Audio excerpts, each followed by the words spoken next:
If you'd told me that the happiest night of my life would turn into the most humiliating, I would have laughed. I always thought drama was for movies, not for real life. But sometimes, the most unbelievable things happen when you least expect them, when you're surrounded by people you love, celebrating a future you thought was certain. It was our first wedding anniversary. The restaurant was glowing with candlelight, laughter, and the clinking of glasses. My husband, Armin, had reserved a private room for our closest friends and family. I was 5 months pregnant, glowing in a blue dress that Armin said made me look like the sky at dawn. I felt safe, loved, and finally at peace after a year of ups and downs. But as I stood to thank everyone for coming, a man I'd never seen before stepped into the room. He was tall, with a sharp suit and a face I couldn't place. He looked around, his eyes landing on me. Then, in a voice that cut through the music and chatter, he pointed at my belly and said, "The baby she's carrying is mine." For a moment, the world stopped. The music faded, forks froze halfway to mouths, and every eye in the room turned to me. I felt my heart slam against my ribs. I opened my mouth, but no sound came out. I looked at Armin, searching his face for a sign, confusion, anger, anything. But he just stared at the stranger, his jaw clenched. Before I take you deeper into this night, I want to ask you, please, like and subscribe the channel, and also tell me in the comments from where you watch this video. Your support means everything, and I love hearing your stories too. Now come back to the story. The stranger didn't move. He just stood there, his finger still pointed at me, as if he was making an accusation in a courtroom. My mother gasped. My best friend's wine glass slipped from her hand and shattered on the floor. Someone whispered, "Is this a joke?" I shook my head, finally finding my voice. "I don't know you," I said, my voice trembling. "You must be mistaken." But the man didn't blink. "You know exactly who I am," he said, his voice cold. "And so does your husband."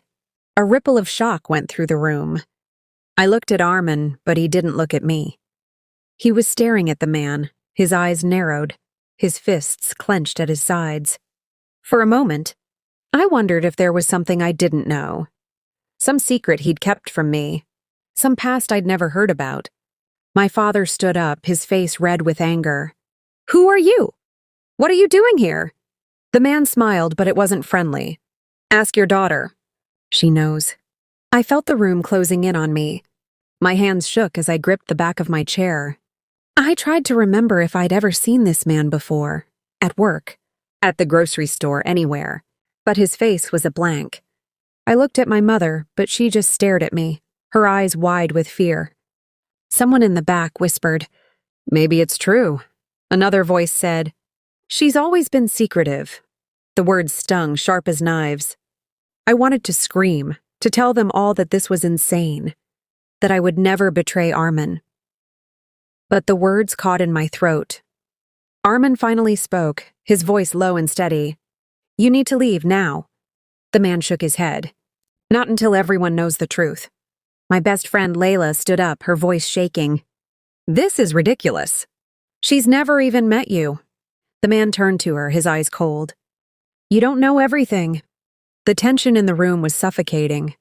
I felt like I was drowning, every breath harder than the last. I looked at Armin, begging him with my eyes to say something, to defend me, to tell everyone this was a lie. But he just stood there, silent. My father turned to Armin. "Say something. Is this true?" Armin didn't answer. He just stared at the man, his face unreadable. The stranger took a step closer. "You want proof? Ask her about the night of the company party. Ask her who drove her home." My mind raced. The company party? That was months ago. I remembered leaving early because I felt sick. Armin had picked me up. Or had he? Suddenly, I couldn't remember.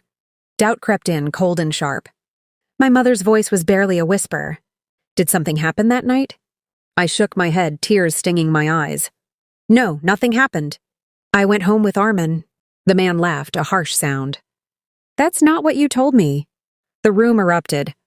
Voices overlapped. Accusations, questions, demands for answers. I felt myself shrinking, the walls closing in. I looked at Armin, desperate for him to say something, anything. But he just stood there, silent. Finally, my uncle stood up. "Armin, you need to do something. You can't let this go on." Armand looked at me, his eyes searching mine. For a moment, I thought he would walk away. I thought he would believe the stranger. Believe the whispers, believe the worst about me. But instead, he did something that shocked everyone. Armand stepped forward, his face unreadable, the room holding its breath. For a split second, I thought he might turn his back on me, that he might believe the stranger's words over everything we'd built together. But instead, he reached for my hand, his grip warm and steady, and turned to face the room. He didn't raise his voice. He didn't shout. He just spoke, calm and clear, so that everyone could hear. "I know my wife. I know her heart. And I know that none of you have the right to judge her based on the words of a stranger." A stunned silence fell. My mother's hand flew to her mouth. My father looked away, shame flickering across his face. The stranger's eyes narrowed as if he hadn't expected Armand to stand by me. Armand squeezed my hand tighter. "You all know me. You know I don't make decisions lightly. If I had even a shadow of doubt, I would ask my wife in private. But I don't, because I trust her. I trust her more than I trust anyone in this world." The stranger scoffed. "You're a fool. She's lying to you." Armand turned to him, his voice still calm. "You've made your accusation. Now either show us your proof or leave." The man hesitated, his confidence wavering for the first time. He looked around the room, searching for support, but found only wary eyes and crossed arms. The tide was turning. He tried again, louder this time. "She told me the baby was mine. She begged me not to tell anyone." I shook my head, tears streaming down my face. "That's not true. I don't even know you." Armand stepped between us, shielding me from the man's glare. "You've said enough. If you don't leave, I'll call security." The stranger's bravado crumbled. He looked at me, then at Armand, then at the room full of people who were no longer so sure of his story. With a final glare, he turned and stormed out, the door slamming behind him. For a moment, no one moved. The only sound was my shaky breathing and the distant clatter of dishes from the kitchen. Then slowly, the room came back to life. My best friend rushed to my side, wrapping me in a hug. My mother started to cry, her hands trembling. My father muttered something about crazy people and ruining a good night. But the damage was done. The doubt lingered, a shadow over the celebration. I could see it in the way people looked at me, some with sympathy, others with suspicion. I wanted to disappear, to run away and never look back.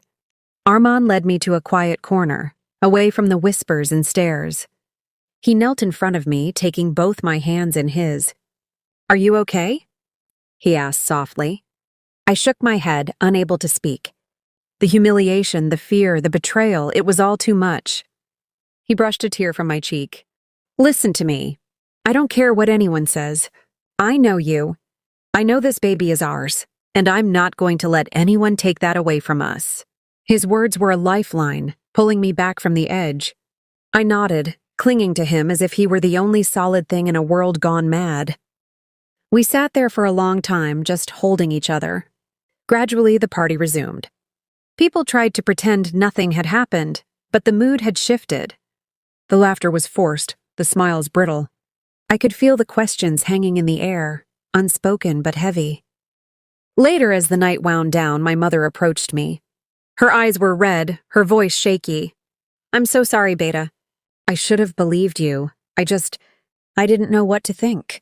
I nodded, too tired to argue. "It's okay, Mom. I just want to go home."